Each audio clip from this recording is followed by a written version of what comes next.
ছাত্ৰীসকল আহাচোন আজি পৰিমাণৰ তুলনা চেপ্টাৰটোলৈ আগবাঢ়ি যাওঁ। আমি দৈনন্দিন জীৱনত প্ৰায়ে একেজাতীয় বস্তুবিলাকৰ তুলনা কৰোঁ। দুটা বস্তুৰ তুলনা কৰোঁ। সি লাগিলে টকা পইচাই নহওক, ওজনেই নহওক, দুজন মানুহৰ উচ্চতাই নহওক বা দূৰত্বই নহওক বা সময়তেই হওক, এনেকুৱা ধৰণৰ ৰাশিৰে যিকোনো দুটা ৰাশিৰ বা ততোধিক ৰাশিৰ তুলনা সাধাৰণতে কৰা যায় বিভিন্ন সময়ত। আমি কিন্তু ইয়াত উদাহৰণস্বৰূপে মই লৈছোঁ চোৱা, নিতাৰ ওজন 25 কেজি, তাইৰ দেউতাকৰ ওজন 75 কেজি। আমি ইয়াৰ পৰা গম পাইছোঁ যে নিতাৰ ওজনতকৈ দেউতাকৰ ওজন 3 গুণ। একেদৰে আন এটা উদাহৰণো চোৱা, এটা কলমৰ দাম 10 টকা, আনহাতে এডাল পেঞ্চিলৰ দাম 2 টকা। তেনেহ'লে পেঞ্চিল আৰু কলমটোৰ কিমান গুণ হ'ব? পেঞ্চিলডাল যদি হয় 2 টকা দামৰ, তেনেহ'লে কলমটো হ'ব তাৰ 5 গুণ। অৰ্থাৎ কলমটোৰ দাম পেঞ্চিলডালতকৈও 5 গুণ বেছি। এনেদৰে আমি বিভিন্ন সময়ত বিভিন্ন বস্তুৰ তুলনা কৰিয়েই থাকোঁ। এনেদৰে এটা ৰাশি আনটো ৰাশিৰ কিমান গুণ হিচাপে তুলনা কৰা প্ৰক্ৰিয়াটোকে আমি ৰেচিঅ' বুলি কওঁ বা অনুপাত বুলি অসমীয়াত কোৱা হয়। অনুপাতৰ প্ৰতীকটো দুটা সৰু ডট চিনেৰে দিয়া হয় বা বিসৰ্গ চিনেৰে প্ৰকাশ কৰা হয় আৰু পঢ়া হয় অনুপাতটোক এনেদৰে যে অনুপাতত যদি আমি ওপৰৰ যিকেইটা উদাহৰণ লৈছিলোঁ সেই উদাহৰণকেইটাক যদি আমি লিখোঁ, তেনেহ'লে আমি এনেদৰে লিখিব লাগিব যে নিতাৰ ওজন অনুপাত দেউতাকৰ ওজন। নিতাৰ ওজন আছিলে 25 কেজি, দেউতাকৰ ওজন 75 কেজি। আৰু ইয়াক আমি ভগ্নাংশত লিখিব লাগিব এনেদৰে যে যিটো ৰাশিক প্ৰথমতে লিখা হয় সি ভগ্নাংশত লিখোঁতে ওপৰত লব হিচাপে লিখা হ'ব, আৰু যিটো অনুপাতৰ পিছৰ ৰাশি হয় সেইটো হৰ হিচাপে বহিব। অৰ্থাৎ এটা অনুপাতক আমি ভগ্নাংশ আকাৰতো প্ৰকাশ কৰিব পাৰোঁ। তাৰপিছত ইয়াক আমি লঘিষ্ঠ আকাৰলৈ যদি প্ৰকাশ কৰোঁ, অৰ্থাৎ 25ৰে 75ক 3 বাৰ যায়, গতিকে 3/1 হ'ব। তাক আমি অনুপাতত লিখিলে কি বুলি লিখিব লাগিব? 1:3।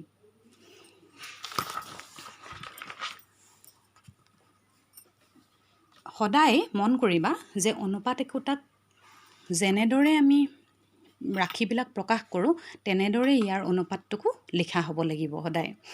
যদিহে নিতাৰ ওজন অনুপাত দেউতাকৰ ওজন বুলি কৈ ইয়াত আমি 75 অনুপাত 25 বুলি লিখি দিওঁ, অৰ্থাৎ নিতাৰ ওজন যদি 75 বুলি লিখোঁ, দেউতাকৰ ওজন যদি 25 বুলি লিখোঁ, তেতিয়া কিন্তু আমাৰ অনুপাতটো শুদ্ধ নহ'ব।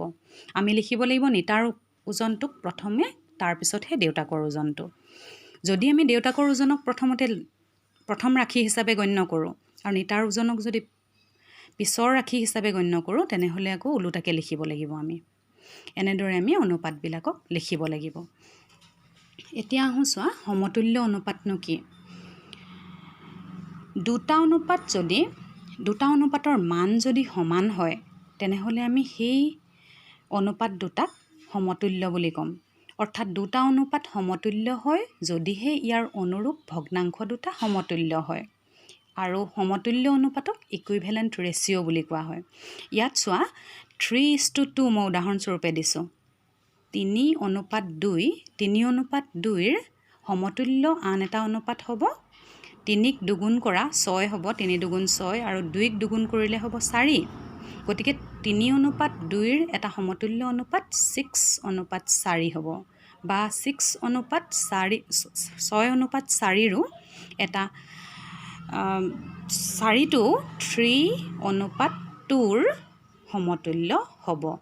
বা ইয়াক আকৌ যদি তুমি দুগুণ কৰা, 6টোক দুগুণ কৰিলে 12, 4ক দুগুণ কৰিলে 8, অৰ্থাৎ 12:8ৰো সমতুল্য হ'ব এইটোৱে। যিহেতু এই ৰাশিটোকো আমি যদি, এই অনুপাতটোকো যদি লঘিষ্ঠ ৰূপলৈ প্ৰকাশ কৰোঁ, তেনেহ'লে আমি 3:2 পাম।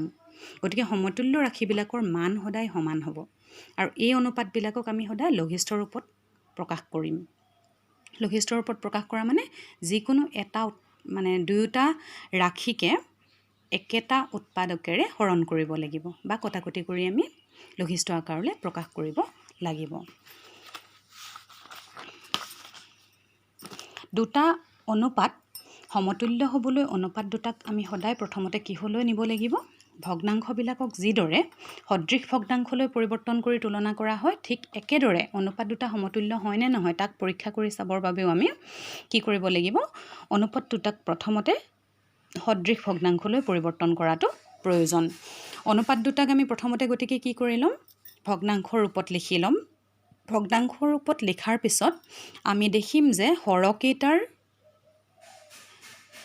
দুয়োটা অনুপাতৰে হৰ কি আছে আৰু সেই হৰকেইটাক আমি সদৃশলৈ নিবলৈ আমি ইয়াৰ লসাগু ল'ব লাগিব। 3 আৰু 5ৰ লসাগু আমি জানো 15। গতিকে 5ৰ লগত 3 পূৰণ কৰি 15 কৰি লোৱা হ'ল। ঠিক তেনেদৰে 3/2 বা 2:3 এই ৰাশিটোকো 5 পূৰণ কৰি উভয় হৰ আৰু লবৰ লগত আমি 15 অৰ্থাৎ 15 হৰ কৰিলে ইহঁত দুটাক আমি কি বুলি ক'ম? সদৃশ ভগ্নাংশ বুলি ক'ম। সদৃশ ভগ্নাংশলৈ পৰিৱৰ্তন কৰাৰ পিছত আমি তুলনা কৰিব পাৰিলোঁ যে কোনটো ডাঙৰ? 15/10তকৈ 15/12টো ডাঙৰ। গতিকে আমি গম পাম যে 15/12 হৈছে 4:5ৰ সদৃশ ভগ্নাংশ ৰূপ সমতুল্য। গতিকে আমি গম পাম ইয়াৰ পৰাই যে ইহঁত দুটা সমতুল্য নহয়। ইয়াৰ পিছত আছে তোমালোকৰ ঐকিক পদ্ধতি বুলি এটা সমাধান উলিয়াবৰ বাবে পদ্ধতি এটা দিয়া আছে। ঐকিক পদ্ধতি তোমালোকে জানাই, আচলতে আগৰ ক্লাছ সৰু সৰু ক্লাছবিলাকতে তোমালোকে শিকিয়ে আহিছা। যদিহে আমাক দিয়া থাকে যে উদাহৰণস্বৰূপে যিটো মই লৈছোঁ তাকেই বুজাই দিছোঁ। 6টা পাত্ৰৰ দাম 210 টকা হ'লে 4টা পাত্ৰৰ দাম কিমান? এনেদৰে যদি প্ৰশ্নটো উত্থাপন কৰে তেতিয়া তোমালোকে কি কৰিব লাগিব? প্ৰথমতে যে এটা পাত্ৰৰ দাম কিমান আমি সেইটো উলিয়াই লওঁ। অৰ্থাৎ যিটো পদ্ধতিত আমি এটা এককৰ মান পাওঁ বা উলিয়াই লৈ হে আৱশ্যক সংখ্যক এককৰ মান পাব পাৰোঁ, সেই পদ্ধতিটোকে আমি ঐকিক পদ্ধতি বা ইউনিটেৰী মেথড বুলি কওঁ। এতিয়া প্ৰথমতে আমি এটা পাত্ৰৰ দাম উলিয়াই ল'লে কি কৰিব লাগিব? 6টা পাত্ৰৰ দাম যিহেতু 210 টকা, গতিকে এটা পাত্ৰৰ দাম হ'ব 210ক 6ৰে হৰণ কৰিম। যিমান পাম তাক 4টা পাত্ৰৰ দাম কিমান আমাক উলিয়াবলৈ দিছে। গতিকে 4ৰে এটা পাত্ৰৰ দামক পূৰণ কৰিলে আমি কি পাই যাম? 4টা পাত্ৰৰ দাম কিমান আমি নিৰ্ণয় কৰিব পাৰিম। এইটোকে কোৱা হয় ইউনিটেৰী মেথড বা ঐকিক মেথড, ঐকিক পদ্ধতি। পুনৰ সমানুপাত কি আছিল এবাৰ মনত পেলাই লওঁ আহাচোন। 4টা ৰাশি সমানুপাতত থকা বুলি কোৱা হয় যদি প্ৰথম আৰু দ্বিতীয় ৰাশিৰ অনুপাত তৃতীয় আৰু চতুৰ্থ ৰাশিৰ অনুপাতৰ সমান হয়। অৰ্থাৎ মই যদি কওঁ 3, 10, 15 আৰু 50 সমানুপাতত আছে বুলি, তেনেহ'লে ইয়াক আমি ক'ব লাগিব যে 3:10 আৰু 15:50 এই অনুপাত দুটা সমান হয় নে নহয়। যদি সমানুপাত হ'বলৈ হয় তেনেহ'লে এই দুটা অনুপাতৰ মান সমান হ'ব লাগিব। সমানুপাতৰ অৰ্থ হৈছে সমান অনুপাত। এই দুয়োটা অনুপাত যদিহে সমান হয় তেনেহ'লে সমান হ'লেহে আমি সিহঁতক সমানুপাতত থকা বুলি ক'ম। অৰ্থাৎ ইয়াত মই 4টা অনুপাত নহয় 4টা ৰাশি লোৱা হৈছে। এই 4টা ৰাশিৰ প্ৰথম ৰাশিৰ লগত দ্বিতীয় ৰাশিৰ অনুপাত আৰু তৃতীয় ৰাশিৰ লগত চতুৰ্থ ৰাশিৰ যিটো অনুপাত, সেই ৰাশিটোক আমি সমানুপাতত লিখিব লাগিব এনেদৰে যে 3:10 সমানুপাত 15:50 এনেদৰে লিখিব লাগিব। আমি is2 বুলিও কওঁ। অনুপাতটোক কি বুলি কওঁ? is2 বুলিও কওঁ ইংলিছত। is2 বুলিও কওঁ অনুপাতটোক। পঢ়া হয় তেনেদৰে। এতিয়া চোৱা এইকেইটা সমানুপাতত থকা বুলি আমি কেনেকৈ গম পাইছোঁ? 3ৰ 5 গুণ কৰিলে 15 হয়, 10ৰ 5 গুণ কৰিলে 50 হয়। গতিকে আমি এই দুটাৰ সমান অনুপাত, দুয়োটা অনুপাত একেই সমান বুলি সেইটো কাৰণেই কোৱা হৈছে। আৰু জানি থবা যে সমানুপাতবিলাকৰ 4টা পদৰ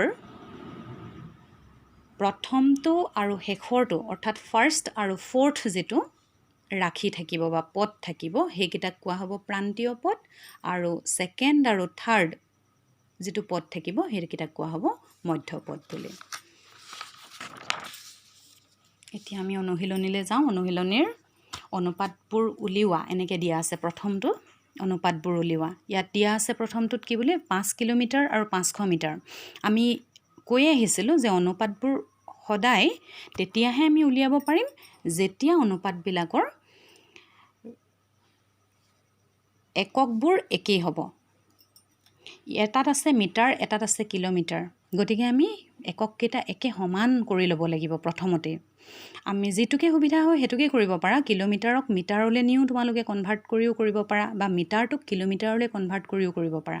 কিন্তু সহজ হয় যেতিয়া তুমি ডাঙৰ এককটোক সৰু একক এটালৈ কনভাৰ্ট কৰিবা, তেতিয়াহে বেছি সহজ হয়। গতিকে মই সেইটোকেই কৰিছোঁ। চোৱা, আমি কিলোমিটাৰটোক মিটাৰলৈ লৈ যাওঁ, তাৰপিছত অনুপাতটো উলিয়াম। 1 কিলোমিটাৰ 1000 মিটাৰ। জানো 1 কিলোমিটাৰ সমান 1000 মিটাৰ। গতিকে 5 কিলোমিটাৰ সমান 5000 মিটাৰ। এতেকে 5 কিলোমিটাৰ আৰু 500 মিটাৰৰ অনুপাতটো কেনেকৈ উলিয়াম? 5000 মিটাৰ অনুপাত 500 মিটাৰ।